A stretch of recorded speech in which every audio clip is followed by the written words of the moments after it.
నందిపల్లి గ్రామంలో ఘనంగా జరిగే నందీశ్వర ఆలయ విగ్రహ ప్రతిష్టాపన కార్యక్రమం విజయం అందుకుంది. ఆలయ కమిటీ చైర్మన్ మారం శ్రీకాంత్ రెడ్డి మరియు నందిపల్లి గ్రామ సర్పంచ్ సులోచనమ్మ గ్రామస్తుల సహకారం, దాతల ఆర్థిక సహకారం కోసం కృతజ్ఞతలు తెలిపారు. ఆలయంలో 5 రోజుల పాటు పలు వేడుకలు, సేవా కార్యక్రమాలు విజయవంతంగా నిర్వహించబడ్డాయని తెలిపారు. ఆలయ నిర్మాణానికి ప్రారంభంలో 35 లక్షల రూపాయలతో ప్రణాళిక చేయగా జగన్మోహన్ రెడ్డి ఉన్న సమయంలో 1.60 కోట్లు మంజూరు చేయడం వల్ల ఆలయం మొత్తం రూ. 6 కోట్లతో నిర్మాణం పూర్తయింది. వేడుకలను ఘనంగా నిర్వహించడంలో పోలీస్, విద్యుత్, వైద్యం, జర్నలిస్టులు, ఆయా శాఖల అధికారుల సహకారం ముఖ్యమైనదని కమిటీ చైర్మన్ తెలిపారు. సేవా కార్యక్రమాల్లో పాల్గొన్న ప్రతి ఒక్కరికి ప్రత్యేక ధన్యవాదాలు తెలిపారు. హాజరయ్యారు వివిధ ప్రాంతాల వారు, వివిధ జిల్లాల వారు, వారందరికీ ఆలయ కమిటీ తరపున శుభాకాంక్షలు. ఈ ఆలయ నిర్మాణానికి, నందీశ్వర ఆలయ నిర్మాణం మొదట మనం 35 లక్షలతో మొదలు పెడదామనుకుని సుమారు 6 కోట్ల వ్యయంతో నిర్మించడం అనేది. ఈ ఆలయ నిర్మాణాన్ని మొదటగా మేము గ్రామ ప్రజలందరూ ఎంపీ అవినాష్ రెడ్డి గారిని కలిసి మా గ్రామ నిర్మాణానికి ఆలయం సహకరించవలసిందిగా కోరడం ఉంది.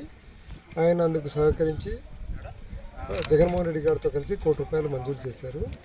ఆ ₹1 కోటి మంజూరైన తర్వాత ఆలయ నిర్మాణ పనులు మొదలుపెట్టిన తర్వాత ఆలయ నిర్మాణం ఖర్చులు పెరిగాయని చెప్పి మరోసారి కలిసిన తర్వాత మరోసారి 1.25 కోట్లు అంటే టోటల్గా 2.25 కోట్లు CGF గ్రాంట్ కింద శాంక్షన్ చేశారు. ఆ 2.25 కోట్లలో 1.8 అంటే ₹1,80,00,000 గవర్నమెంట్, 45 లక్షలు ప్రజల నుంచి విరాళాలు సేకరించారు.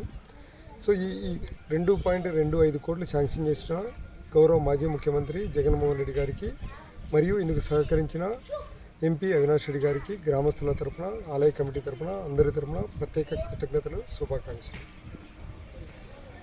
ఈ మిగతా డబ్బులు 2.25 కోట్లు కాకుండా మిగతా 6 కోట్లలో మిగతా డబ్బులు గ్రామస్తులు, వివిధ స్నేహితులు, వివిధ ప్రాంతాల వారు, లేకపోతే గుడి నిర్మాణానికి సహకరించిన భక్తులందరూ విరాళ రూపంలో సేకరించాం. విరాళాలు ఇచ్చిన ప్రతి ఒక్కరికి ఆలయ కమిటీ తరపున హృదయపూర్వక ధన్యవాదాలు. ఈ ఆలయ నిర్మాణానికి సహకరించిన వివిధ మంది వస్తు రూపేణ, ధన రూపేణ, సహాయ రూపేణ, సలహాల రూపేణ రకరకాల మంది ఈ ఆలయ నిర్మాణానికి సహకరించారు.